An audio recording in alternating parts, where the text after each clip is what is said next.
Իդեալ համակարգը եկամտահարկի վերադարձի օրենքի շահառուների միջև տեղաբաշխում է մինչև 2.5 միլիարդ դրամի վերանորոգման սերտիֆիկատներ։ 5000 ընտանիք կարող է ստանալ 500,000 դրամ արժողությամբ վերանորոգման սերտիֆիկատ, մոտենալով Իդեալ համակարգի ցանկացած խալոցրահ։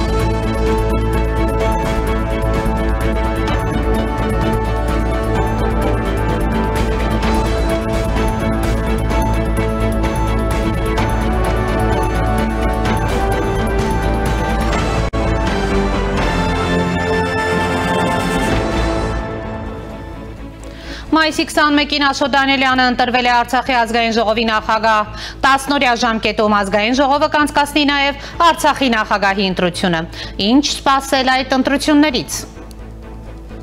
Հերթական քրեական գործն է հարուցվել Սերժ Սարգսյանի դեմ, սա վերջին 2 շաբաթների ընթացքում երկրորդ նոր գործն է նրա դեմ, ինչ է սպասվում Հայաստանի երրորդ նախագահին։ Մայրաքաղաք Երևանում ժամը 12-ն է, այսօր երեքշաբթի է, մայիսի 26-ը, ես Սիրանուշ Պապյանն եմ, ուղիղ եթերում քննարկում ենք անցնող ժամերի ամենակարևոր իրադարձությունները։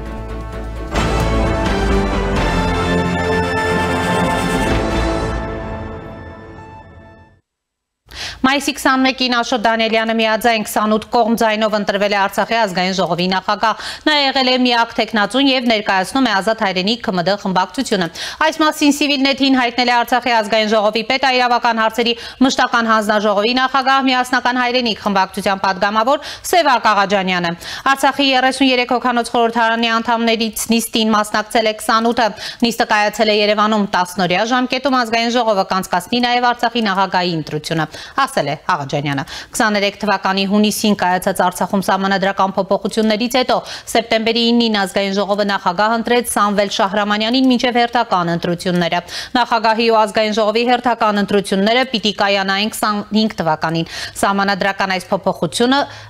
կատարվեց 23-ի ամռանը եւ ազգային ժողովին թույլ տվեցին ռազմական դրության պայմաններում երկրի նախագահ ընտրել։ 25 թվականի ապրիլի 15-ին Արցախի ազգային ժողովը Երևանում նիստ էր գումարել եւ ընդունել սահմանադրական փոփոխությունների նոր նախագիծ, որի շնորհիվ պիտի պահպանվի նախագահի ինստիտուտը։ 23 թվականի հոկտեմբերի 3-ին Ադրբեջանի կողմից Դավիթ Իշխանյանի գերեվարումից հետո Արցախի ազգային ժողովի նախագահի պարտականությունները կատարում էր Գագիկ Բաղունցը, ներկայումս Արցախի նախագահի միակ թեկնածուն գործող նախագահ Սամվել Շահրամանյանն է։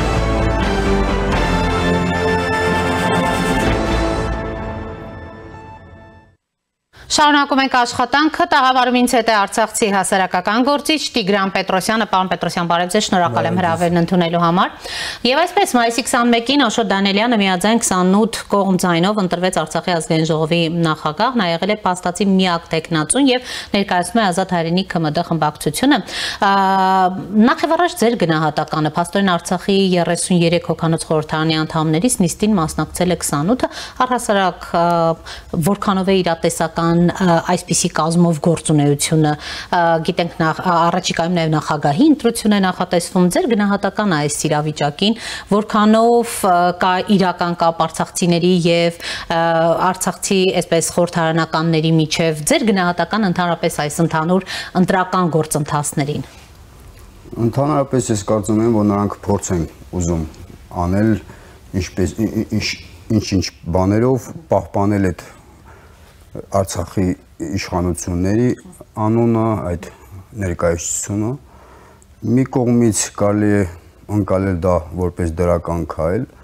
սակայն որ տեսնում ենք ովքեր են դրանով զբաղված, ովքեր են նորից վերընտրվում, այսպես կոչված, մի քիչ ցավալի է այն կուսակցությունները, ովքեր բերել են մեզ այս արհավիրքին են հասցրել, հիմա նորից նույն կերպով շարունակում են այդ ձևական գործընթացները։ Դա է ցավալին, որ այդ Ազատ հայրենիք կուսակցությունը մինչև հիմա նականի է, այսպես ասեմ, որը ամենամեծ մեղք ունի ներքաղաքական, Արցախի ներքաղաքական կյանքում եւ ստեղծված իրավիճակում։ Իսկ իմ կարծիքն այն է, որ այո, Արցախի ինչ-որ ներկայացում պետք է մնա, բայց կարծում եմ ոչ Հայաստանում, քանի որ դա կարող է վտանգել նաեւ Հայաստանի անվտանգությունը։ Ըստ էության դուք կողմ եք նրանց գործունեությանը, բայց նայած թե ով է մասնակցում, ինչպիսի հայտ է ներկայացնում, ինչպիսի անցյալ ունի, այդ անցյալը կոռուպցիոն է, իրական է, չգիտեմ, քաղաքական ուժեր, որոնք ինչպես դուք եք նշում, արհավիրք են բերել, նրանք իրավունք չունեն այս գործընթացներին մասնակից լինելու։ Անկեղծ ասեմ, բռնի տեղանումից հետո մենք մի խումբ անձանցով հասարակական եւ քաղաքական գործիչներով հավաքվում են եւ բավականին լուրջ պլան ենք մշակել այդ վտարանդի իշխանություն ձևավորելու հարցում, նաեւ փորձել ենք համագործակցել տեղի իշխանությունների, Հայաստանի իշխանությունների հետ եւ առաջարկներ ա եղել նաեւ արտասահմանում այդ վտարանդի կառավարությունը, իշխանությունը ձևավորելու, նշեցի ինչու, որովհետեւ ներկապահին այդ վտարանդի իշխանությունը Հայաստանի Հանրապետության ներսում գտնվելը կարող է վնասացնել եւ վտանգել Հայաստանի արդեն անվտանգությունը։ Առաջարկները եղել են, ցավոք սրտի Հայաստանի իշխանությունը հրաժարվել է։ Ինչ պիտի աներ Հայաստանի իշխանությունը, օրինակ դրսում եւ հատկապես որ երկրում եք դուք պատկերացնում այդպիսի գործունեության ծավալում, պարոն Պետրոսյան, մենք կոնկրետ երկիր չենք առաջացրել, բայց խոսակցության մեջ նշել ենք Ֆրանսիան, քանի որ Ֆրանսիան շատ մոտ է հայերին, Հայաստանին եւ կարծում ենք, որ նրանք չէին հրաժարվի։ Չակերտներ չեն բացելու, բայց իշխանության կողմից վտանգներ էին տեսնում, որ կարող ենք այլ ալիքի տակ ընկնել, ուրիշ երկրների եւ այլն։ Մենք էլ ասացինք, դե դուք ֆինանսավորեք, որ այլ ալիքի տակ չընկնենք, այդպես էլ կիսատ մնաց այդ խոսակցությունը, այսինքն հրաժարվեցին ինչ-որ կերպ համագործակցել այդ պետքում։ Տեսեք, հիմա էլ նախագահի հետ կապված առաջիկայում, եթե նախագահի ընտրություն է լինելու, փաստորեն նախագահի ընտրություն է լինում, դարձյալ Սամվել Շահրամանյանն է միակ տեխնացուն լինում եւ այս առումով իմաստը նպատակ առհասարակ նրանց գործունեության, պարոն Պետրոսյան։ Նայեք, եթե մենք խոսում ենք վտարանդի իշխանությունից, կառավարությունից, անպայման չէ, որ նախագահ լինի, պետք է հասկանալ, вообще Սամվել Շահրամանյանն ով է նախագահ ընդունում։ Ես ցավում եմ այն մարդկանց, որ ովքեր Սամվել Շահրամանյանին որպես նախագահ ընդունում են, մի քանի հոգով որոշել էին, մի քանի հոգով ուղղակի այս մեր այսպես կոչված ազգային ժողովին էլ կարգադրել են միակ մարդը, որ փորձել է հակադարձել, ինչ-որ բան անել, Բաբայան Սամվելներ, են էլ չի հաջողվել նրան համոզել որոշ մարդկանց չքվեարկել այդ չարաբաստիկ քվեարկությանը չմասնակցել եւ ոնց որ Բաքոյի կադրը պրոտեժեն բերել են իշխանության, դրա հետ միասին էլ այն արհավիրքները բերել մեր գլխին։ Եվ հիմա նրանց գործունեությունը ինչ նպատակ է հետապնդում, պարոն Պետրոսյանի իբրև արցախցի դուք օրինակ նրանց հետ շփումներում ինչ հարցեր են նրանք վերհանում, բացի այն որ վերջերս գիտենք օրինակ օպերայի մոտ էին հավաքվել, խնդիրներ էին բարձրաձայնում։ Օպերայի մոտ հավաքվածները դրանք ընդհանրապես այլ օպերա է։ Իրանք այդ հավաքը արդեն որ ուզում էին կազմակերպել, ինձ էլ հրավիրեցին այդ քննարկումներին, ես գնացի իմ կարծիքը ասեցի եւ բավականին ճիշտ կարծիք էր, ափսոս որ նրանք չհետևեցին իմ կարծիքին, գնացին խառնեցին ամեն ինչը իրար, սոցիալական հարցով, գերիների վերադարձը եւ այլն, եւ չգիտեին նույնիսկ ումից ինչ են պահանջում։ Նաեւ քաղաքականացվեց, տեսանք նաեւ քաղաքական ուժեր, որոնք փորձեցին ձեռքերը տաքացնել այդ ակցիաների վրա, Հայաստանում հիմա անկեղծ ասեմ քաղաքական վակուում է տիրում։ Դա իմ գնահատականն է եւ գնահատականը ճիշտ էր Ավինյանի ընտրությունների ընթացքում դա փաստվեց, որ դա քաղաքական վակուում է։ Այս վերջերս Լենինականի Գյումրիի ընտրություններում հաստատվեց եւ հիմա այդ հիմնական խաղացողները փորձում են նապլավու մնալ, չեն թողնում այլ ուժեր, մաքուր, մի քիչ արդար, մի քիչ ոչ կոռումպացված ուժեր մտնեն քաղաքականության մեջ եւ այդ 3-4 ուժերով իշխանություն, ընդդիմություն փորձում են այդպես պահել։ Իսկ ընդդիմությունը ինչու է այնտեղ գնացել, որովհետեւ իմ կարծիքով ընդդիմությունը նա այդ հավաքված մարդկանց կեսին կեսներ չի կարող հավաքի եւ առիթ ա ունեցել գնան մի ռեսել պիարվեն, այսպես կոչված էլի։ Ու ցավում եմ, որ մեր երիտասարդներին այդպիսի վատ վիճակի մեջ են գցել, որովհետև այդ երիտասարդները, ովքեր նախատեսում են այդ հանրավակը, ընդհանրապես ասում էին, որ չի քաղաքականացվելու, ուղղակի փորձ չունեն, իսկ այս փորձառու քաղաքական թիմերը կարողանում են էլի լավ երիտասարդին շեղել ճանապարհից ու այդպես էլ եղավ, բայց պարզից էլ պարզ է, եթե հանկարծ այդքանը քաղաքականացվեր, մյուս հավաքին 10%-ն չէին հավաքվի, էլի այդ հավաքված մարդկանցից, այդ հավաքված մարդկանցը ուղղակի տուժված ժողովուրդ էին, փորձում էին բացատրել իշխանությանը, իրոք այդ սոցիալական աջակցության կարիքը դեռ կա։ Պարոն Պետրոսյան, իսկ առհասարակ 26 թվականի նաև տեսակետ կա, որ նույն արցախցիները աջակցելու են օրինակ նախկին իշխանություններին, գիտեք, ակտիվացել է Սարգսյան-Քոչարյան տանդեմը եւ նրանց համակրանքը հիմնականում նրանց կողմն է, կա այդպիսի բան, թե ոչ առհասարակ։ Ընդհանրապես ոչ թե մենակ արցախցիները, այլ հայ ժողովուրդը, ոչ միայն հայ ժողովուրդը, այլ մարդկությունը ընդհանրապես այդպիսին է։ Մենք տեսնում ենք ինչպես են հիմա նույն Քոչարյանին ընտրածները, նույն Սերժին ընտրածները, հիմա որ Նիկոյին են ընտրել, ասենց վատ արտահայտվում Քոչարյանի, Սերժի մասով, բայց նույն ժողովուրդն էր էլի, բայց որ գնացել է արցախցիները, դրա հետ ընդհանրապես կապ չունեն, որովհետև մենք ոչ Քոչարյանն ենք ընտրել, ոչ Սերժ ենք ընտրել եւ եթե պարզ խոսում ենք, ամենամեծ տուժողներն էլ մենք ենք։ Եվ որ ասում ենք կոռուպցիա եղել, թալան ա եղել եւ մեղավորները նրանք են, եկեք հասկանանք ով է ամենաշատը տուժվել նրանցից։ Արցախցիները եւ ցավում եմ, որ հիմա կա արցախցի բացի դրած բարեկամներից եւ օգտվողներից, որ միջև հիմա հավատում է դրանց եւ ես մի բան ասեմ, այն ղեկավարը, ով ասում է ինձ մեղք չունեմ ներկա իրավիճակի կայացման բանում, նա ամենամեծ մեղավորն է։ Բոլորն էլ իր բաժին մեղք ունեն, նախկին ներկա եւ ես հույս ունեմ, որ կգա մի ժամանակ, որ մենք ազգային ժողովում Հայաստանի կտեսնենք լրիվ այլ ուժեր, ոչ թե այդ հիմիկ այս կրկեսի վերածած ազգային ժողովի ուժերը։ Պարոն Պետրոսյան, լավ, հետաքրքիր է օրինակ խոսեցիք սոցիալական խնդիրներից առհասարակ իրականացվող քայլերը Հայաստանի կառավարության կողմից փաստորեն չեն գոհացնում արցախցիների, այսպես ասած, պահանջները, սպասելիքները։ Տեսեք, օրինակ շատերը նաև նշում են, որ արտագաղթն է բավականին մեծ տեմպերի ու թվերի հասել, արցախցիներից շատերը գերադասում են Ռուսաստանի Դաշնությունում հաստատվել,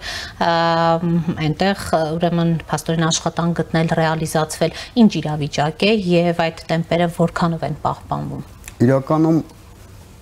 լուրջ իրավիճակ է, իսկականից այդ սոցիալական աջակցությունը հարկավոր է ոչ միայն արցախցիների համար, նաեւ Հայաստանի համար, որովհետեւ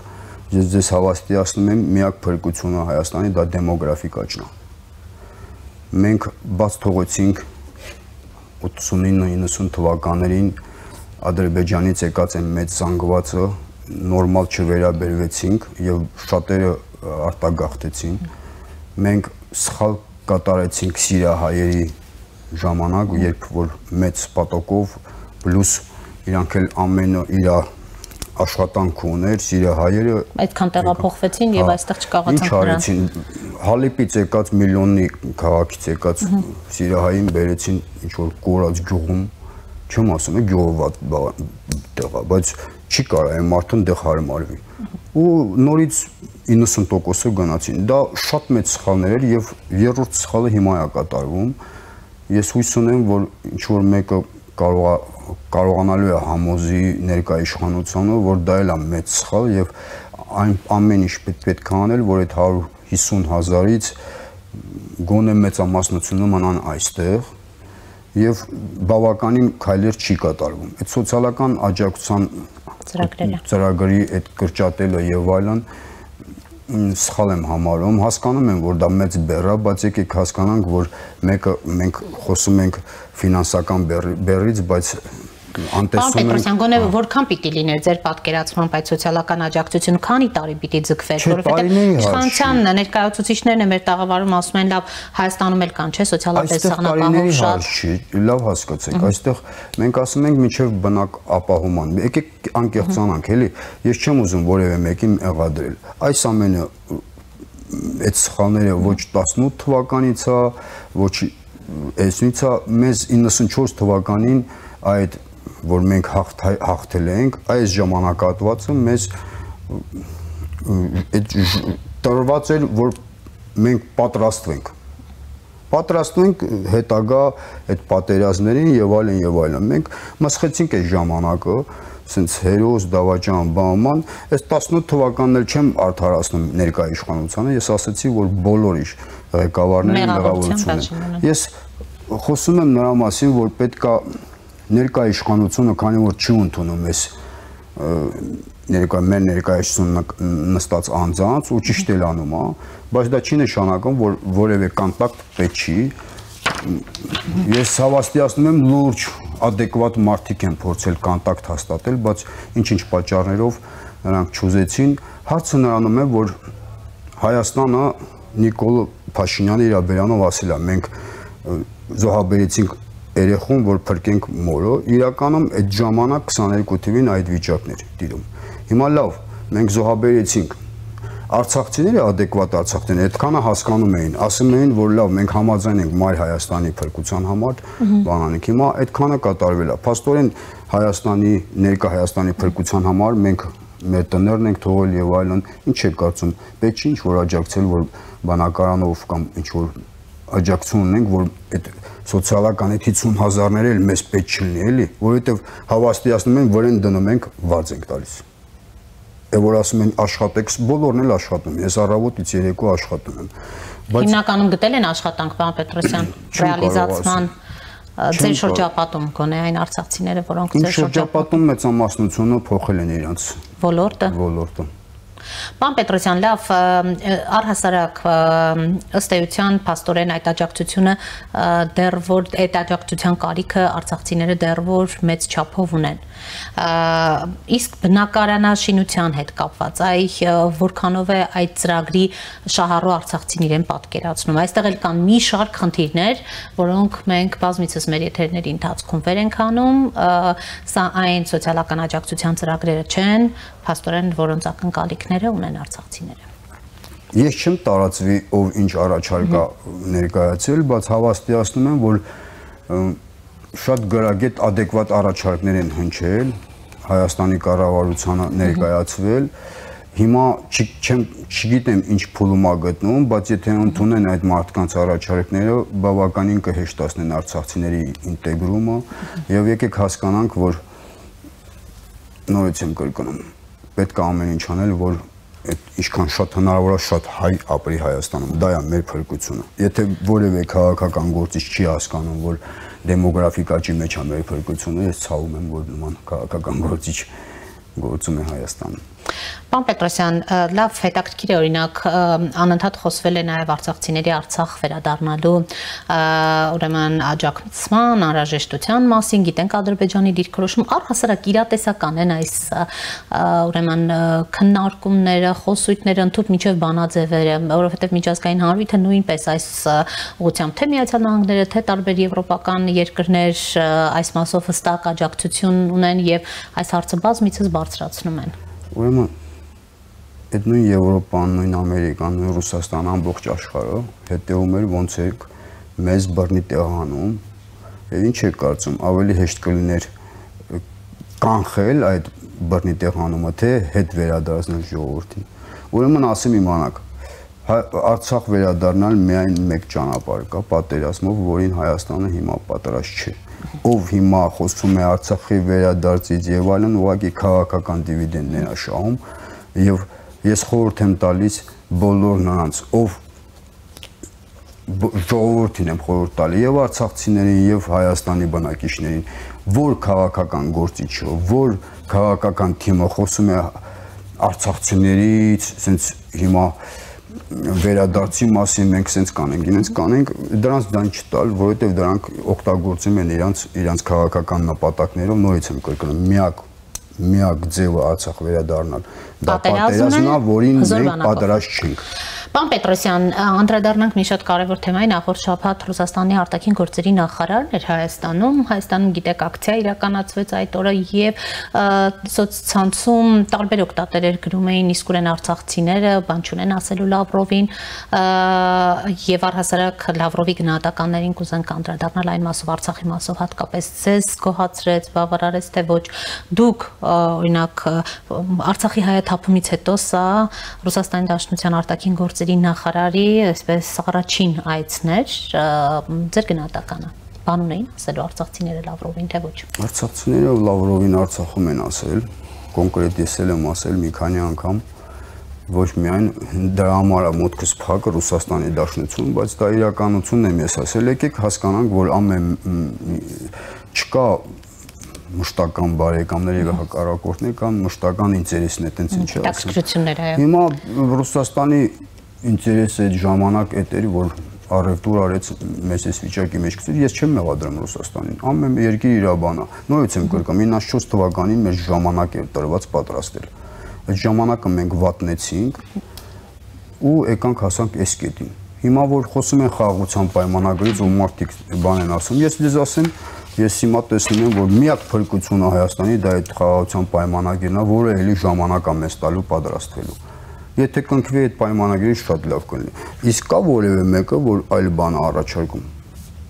Խոսքի Նիկոլ Փաշինյանին ասում են, այդ դավաճանը սենց մի կողմ դնենք այդ իրավական գնահատականները, որը Ով է ասում Արցախը հետ ենք բերելու, հետ են բերելու կամ բան, այդպիսի թեզեր առհասարակ չկան, թե նախկինների կողմից Չկա այդպիսի բան, այսինքն որևէ մեկը այլընտրանք չի առաջարկում։ Էդ եմ ասում, էլի, այլընտրանք չի առաջարկում, բայց էլի տենց մեղադրում է, բայց ասում ես դու ինչ ես առաջարկում, բան չի ասում։ Ու ես հավաստիացնում եմ, եթե մի հատ adekvat մարդ դուրս կա,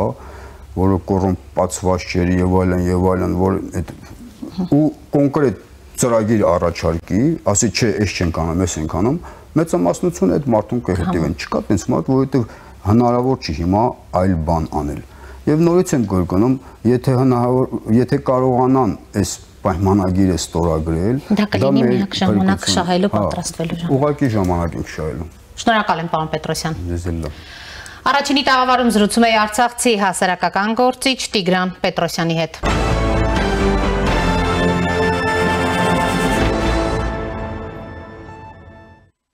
Վերջին երկու շաբաթվա ընթացքում Հայաստանի երրորդ նախագահ Սերժ Սարգսյանի դեմ երկու քրեական գործ է հարուցվել։ Նախ մայիսի սկզբին Սերժ Սարգսյանին մեղադրանք է ներկայացվել Իսակովի պողոտայի հողերին օտարելու գործով։ Իսակովի պողոտայում գտնվող Պաշտպանության նախարարության հաշվեկշռում գտնվող 11 հեկտար հողատարածքը ըստ քննչական կոմիտեում քննվող քրեական գործի օտարվել է 2005-ից 6 թվականներին, երբ Սերժ Սարգսյանը եղել է Հայաստանի Պաշտպանության նախարարը։ Իսկ նախորդ ուրբաթ օրը հակակոռուպցիոն կոմիտեն հանդես եկավ հայտարարությամբ, որտեղ նշվում է, որ նախագահի պաշտոնը զբաղեցրած անձը իր պաշտոնեական դիրքն օգտագործելով ՍՊ ընկերության տնօրենի օգտին գործողություններ կատարելուն նպաստելուն, այն է ընկերության 100% բաժնեմասը Հայաստանի Հանրապետությունում ոչ ռեզիդենտ ընկերությանը վաճառելու գործարքին չխոչընդոտելու համար 2008 թվականի փետրվարին եւ ապրիլին այդ ժամանակահատվածում վարչապետի ավագ օգնականի պաշտոնը զբաղեցրած անձի օժանդակությամբ նշված գործարարից ստացել է առանձնապես խոշոր չափով $2,985,000 կաշառք։ Քրեական վարույթով հիմնավորվել է, որ 2008 թվականի փետրվարի 20-ին Հայաստանի Հանրապետության նախկին բարձրաստիճան պաշտոնյան մի շարք անձանց օժանդակությամբ վերը նշված գործարարից կանխիկ եղանակով ստացել է կաշառքի մասնաբաժինը $2,660,000 Միացյալ Նահանգների դոլար, իսկ մնացած մասը ստացել է փոխկապակցված մի շարք անձանց օժանդակությամբ։ Մասնավորապես նախաքննությամբ պարզվել է, որ հիշյալ բարձրաստիճան պաշտոնյայի հանձնարարությամբ կազմակերպվել է կաշառքի մասնաբաժնի մնացած մասը փոխկապակցված անձի միջոցով գործարարի կողմից տալու գործընթացը, որի արդյունքում 2008 թվականի ապրիլի 3-ին եւ 21-ին նշված անձի բանկային հաշվեհամարին է փոխանցվել համապատասխանաբար $200,000 Միացյալ Ամերիկյան դոլար եւ $125,000 ԱՄՆ դոլար նշված գումարների փոխանցման նպատակը ձևակերպելով որպես բարեգործություն, որով մարվել են Հայաստանի նախագահի երթնակալության ու դրան հաջորդած մի քանի օրերի ընթացքում Երևան քաղաքում անցկացված միջոցառման ժամանակ ժամանակ օդապարիկներ վարձակալելու, ինչպես նաև այդ միջոցառման ընթացքում ծախսված այլ գումարների ծախսերը նշված է հաղորդագրությունում։ Հիշեցնենք, որ 18 թվականի հեղափոխությունից հետո Սերժ Սարգսյանի դեմ քրեական գործ հարուցվեց, նա մեղադրվում էր 13-ի պաշտոնատար մի խումբ անձանց կողմից պետությունից վատնելու եղանակով 489 միլիոն 160 հազար դրամի հափշտակություն կատարելու, կազմակերպելու մեջ մի քանի տարի տևած դատական գործընթացներից հետո 24 թվականին նա դատարանի կողմից արդարացվեց։ Միևնույն ժամանակ օրերս Հայաստանի նախկին արտգործնախարար Վարդան Օսկանյանը հանդես է եկել հայտարարությամբ, որտեղ Նիկոլ Փաշինյանին մեղադրել է կոռումպացված լինելու մեջ։ Փաշինյանի կառավարությունը կարող է արժանանալ նաև անկախությունից ի վեր ամենակոռումպացվածի կոչմանը, նշել է Օսկանյանը։ Ավելորդ չէ հիշեցնել նաև, որ 12 թվականին Հայաստանի ազգային անվտանգության ծառայությունը քրեական գործ էր հարուցել եւ քննում էր Վարդան Օսկանյանի կողմից ենթադրյալ փողերի լվացման ու յուրացման փաստերով գործը։ Իրավապահները պնդում էին, որ հանցմանների կողմից բարեգործական նպատակներով Օսկանյանի անձնական հաշվեհամարին փոխանցված ավելի քան 1 միլիոն 400 հազար դոլարից 181 հազարը Օսկանյանը յուրացրել է։ Իմ ամենամեծ թերացումն այն է, որ Civitas-ի համար նախատեսված եւ ինձ պահ տված գումարներն ու այդ ժամանակ իմ ունեցած անձնական գումարները համարել եմ մի ամբողջություն։ Իրոք եղել են պահեր, որ Civitas-ի գումարն անգիտակցաբար օգտագործել եմ իմ անձնականի համար, եղել է նաև պահ, որ իմ անձնական գումարներից փոխանցվել է Civitas-ին, ըստ ազգային անվտանգության ծառայության իր ցուցմունքում նշել է Օսկանյանը։ Մեկ տարի անց ազգային անվտանգության ծառայությունը դադարեցրեց նախկին արտգործնախարարի նկատմամբ քրեական հետապնդումը պատճառաբանությամբ, թե վերջինս խոստովանել է Civitas հիմնադրամին բարեգործական նպատակներով նվիրաբերած գումարներն անձնական նպատակով օգտագործելու փաստը եւ վերականգնել է հարկային պարտավորություններն առաջացրած տարբերությունը։ Եվ այժմ զրուցելու եմ հակակոռուպցիոն անվտանգության փորձագետ Վարուժան Հոկտանյանի հետ։ Պարոն Հոկտանյան, բարև ձեզ, շնորհակալ եմ միանալու համար։ Բարև ձեզ։ Պարոն Հոկտանյան, նախ անդրադառնանք վերջին 2 շաբաթվա ընթացքում Հայաստանի երրորդ նախագահ Սերժ Սարգսյանի նկատմամբ դեմ 2 քրեական գործերի ինչ է տեղի ունենում եւ ինչպես է գնահատում այս ստեղծված իրավիճակը, որքանով է սա կոռուպցիայի դեմ պայքարի դրսևորումներից մեկը, համեցեք։ Ну, սկսենք նրանից, որ այո, դա կոռուպցիայի դեմ պայքար կարելի է անվանել միանշանակ։ Խնդիրը այստեղ մի քիչ ավելի բարդ է այն տեսակետից, թե ինչ նպատակով է դա արվում։ Եթե ես վստահ լինեմ, որ նման բաներ ինչ որ հիմա բացահայտվում են եւ ես հիմքեր չունեմ կարծելու, որ դա սուտ է, բավականին լուրջ փաստեր կա, եւ բացի դրանից այդ տարիներին այն ամենը ինչ որ այսպես ասած խոսվում էր եւ Սերժ Սարգսյանի եւ նրա շրջապատի մասին կապված այդ կոռուպցիոն հանցագործությունների հետ եւ մեր կազմակերպությունները նույնպես այդ տարիներին շատ է դրա մասին նշել է, որ մեր մոտ համակարգային կոռուպցիա կա, իհարկե ուսումնասիրությունները, ինչպես ես միշտ ասել եմ, այդպեսին չեն արվել, բայց նշանները դրա մասին էին խոսում։ Այնպես որ այո, դա այդպես է, բայց այստեղ 2 կարևոր խնդիրներ ես կուզեի նշել, որը եթե մենք հաշվի չառնենք, այս ամենը կարող է ուղղակի վարկաբեկի կոռուպցիայի դեմ պայքարը, ընդհանրապես այդ կոնցեպցիան։ Առաջինը, որքանով է դա ընտրովի, այսինքն շատ լավ դա եղել է, բայց արդյոք նույն բանը չի կատարվում հիմա։ Այսինքն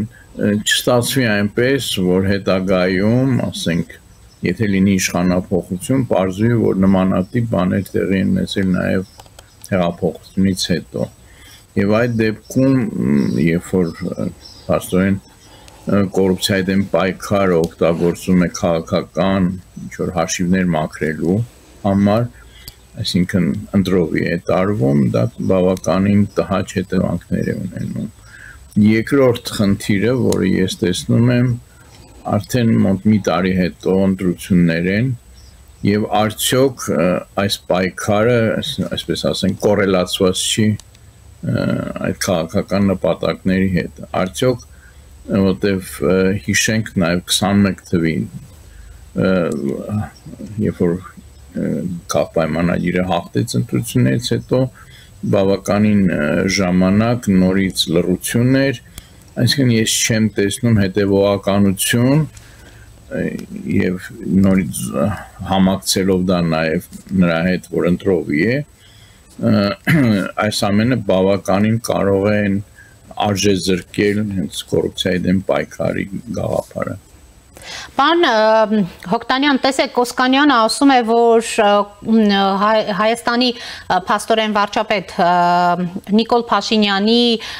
այս անկախությունից ի վեր, Փաշինյանի կառավարությունը եւ այս իշխանությունը ամենակոռումպացվածն է, քանի որ դուք երկար տարիներ հենց ուսումնասիրում եք Հայաստանում կոռուպցիայի մակարդակը, կոռուպցիայի վիճակը, ինչ կարող եք ասել նախկին արտաքին գործերի նախարարին, որը ասում է, որ կոռումպացված լինելու մեջ է մեղադրում Նիկոլ Փաշինյանին եւ այս իշխանությանը, համեցեք։ Ամենակոռումպացվածը։ Ես կարդացի նրա այդ հոդվածը եւ բավականին հակասական մտքեր էր ինքը հայտնում։ Սկզբից այդպես էր ասում, բայց հետո այնպիսի նաեւ մտքեր էր արտահայտում, որոնք փաստորեն կասկածի տակ էին դնում իր այդ ասածը։ Այստեղ նա բերում էր բավականին մի ճիշտ դիտարկում, հարցադրում, որը ես նույնպես կուզենայի շեշտել, թե որն է ավելի մեծ վնաս հասցնում երկրին, անձեռնահաս, բայց ազնիվ կառավարիչը, թե կոռումպացված, բայց պրոֆեսիոնալ կառավարիչը։ Իմ տեսանկյունից երկուսն էլ նույնչափ վնասակար են երկրի համար։ Եվ երբ որ նա այդ ասում է, արդեն երևում է ու ենթատեքստը, որ էական չի այս իշխանությունը կոռումպացված է, թե ոչ, էական է, որ անձեռնհաս է, պրոֆեսիոնալ չի։ Եվ բացի դրանից էլ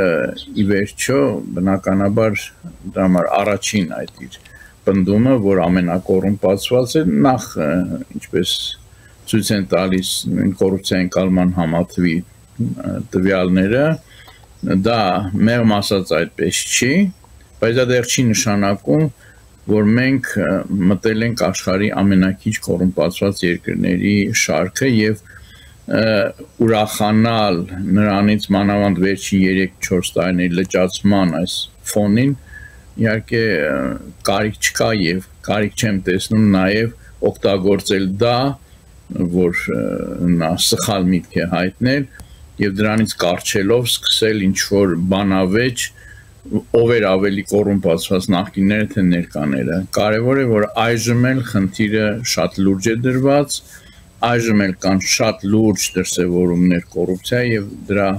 հաշվով պետք է շատ լուրջ հետևություններ արվեն եւ նորից եմ ասում, նրա հաջորդ միտքը, որ մենք որն է ավելի վնասակար երկրին անձեռնահաս ազնիվ կառավարիչը թե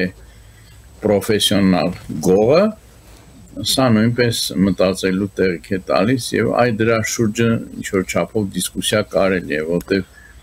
իմ անձնական կարծիքն է, որ երկուսն էլ մեծագույն վնաս են երկրի համար։ Ի վերջո իշխանությունը անընդհատ ասում է մենք չունենք համակարգային կոռուպցիա, բայց ունենք դրվագային կոռուպցիա, պարոն Հոկտանյան։ Սա ասվում է ապահովագրելու ինքն իրեն իշխանությունը։ Միանշանակ այո, ունենք թե ոչ համակարգային կոռուպցիա, դա շատ դժվար է այն պայմաններում ասել, երբ որ մի կողմից չի արվել լուրջ հետազոտություններ այդ ուղղությամբ, մյուս կողմից էլ ունենք անիֆի եւ այլ, այսպես ասած, ճակերտավոր գեղեցիկ պատմություններ, ու հենց այստեղ նորից հիշենք պարոն Օսկանյանի այդ միտքը, դա անձեռնահասությունից էր, թե կոռումպացված լինելուց էր, բայց էական չի, քրեական գործը, որը դոփում է իր տեղում, եւ իհարկե սա միակ դեպքը չի, մենք ունենք շատ լուրջ խնդիրներ, այնպես որ այդ տեսակետից մենք, այսպես ասած, հանգստանալու հիմքեր ես չեմ տեսնում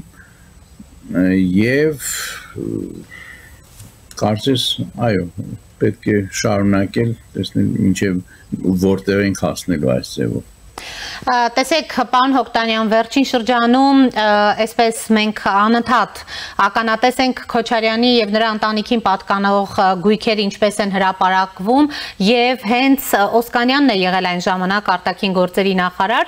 մենք տեսնում ենք ինչ ահռելի փաստորեն կոռուպցիոն ռիսկեր են եղել, կոռուպցիոն դրսևորումներ եւ փաստորեն գլխավոր դատախազը ազգային ժողովում ներկայացրեց ոնց որ կարծես թե այդ գույքի շատ փոքր հատվածը Վստահաբար հետևել եք, դուք ինչպես եք գնահատում, հնարավոր էր օրինակ ինչպես Ռոբերտ Քոչարյանն է ասում, իր պաշտոնավարումից հետո, քանի որ կիրթ եւ շնորհքով տղաներ ուներ, այդքան հարստության տիրանալ, եթե կոռուպցիայի միջոցով դա տեղի չունենար, պարոն Օկտանյան։ Իհարկե ոչ եւ բնական է, որ այստեղ պատասխանը միանշանակ է որ մենք ապրում ենք մի երկրում, որտեղ իշխանության եկած մարդիկ եւ դժբախտաբար սա տեսնում եմ նաեւ հիմա օգտագործում են իրենց վստահված իշխանությունը ոչ, այսպես ասած, ազնիվ նպատակներով։ Սա միանշանակ է։ Խնդիրը միայն նրանումն է, որ հնարավոր է արդյոք դա ապացուցել այս վերջերս, եթե հիշում եք Սահմանադրական դատարանի որոշումը, որը իհարկե ստիպված ընդունվեց, որտեղ Վենետիկի հանձնաժողովը դրանից 2.5-3 տարի առաջ արդեն տվել էր իր եզրակացությունը այդ ապօրինի ծագումնացող գույքի բռնագազման մասին օրենքի վերաբերյալ, Սահմանադրական դատարանը ստիպված եղավ, ես այդպես եմ համարում, դա ստիպված քայլ էր, ստիպված եղավ ընդունելու, որ պետք է ապացուցվի այդ կոռուպցիոն հանցագործությունը, եւ դրա արդյունքում, ընդ որում պաշտոնավարման ընթացքում կատարված հանցագործությունը եւ դրա արդյունքում այդ ապօրինի գույքը բռնագանձվի։ Սա խնդիր է դառնում, որտեղ իրավապահ մարմինները մեր դժբախտաբար այն մասնագիտացված չեն, այնքան էլ պրոֆեսիոնալ չեն, որ կարողանան դա ապացուցել, առավել եւս նախկին այդ հանցագործությունները եւ դա իսկապես խնդիր է, որ պետք է լուծվի։ Երկրորդ հարցը, որ ես արդեն ասա, որ կուզեի նշել, դա այն է, որ նորից մենք չընկնենք այդ ներքաղաքական պայքարի նպատակով արվող այդ ուրեմն բացահայտումներին։ Եթե սա արվում միայն, սա շեշտում է միայն այս ընտրությունների ընդառաջ, այսպես ասած, քաղաքական նպատակով եւ ոչ թե ավելի լուրջ հակակոռուպցիոն, այսպես ասած, քաղաքականության կոռուպցիայի դեմ պայքարն հեռու չենք։ Ես նշեցի նորից ասեմ, որ լինելով ռեալիստ հասկանում եմ, որ նաև քաղաքական նպատակներով է դա արվում, բայց եթե միայն քաղաքական նպատակներով է արվում, ապա դա բավականին տհաճ արդյունքների կարող է հանգեցնել, մանավանդ հաշվի առնելով, որ ազգաբնակչության սոցիալական վիճակը այնպիսին չէ, որ այդ ամենը կարողանա համոզիչ լինել, որպեսզի մյուս տարվա հունիսին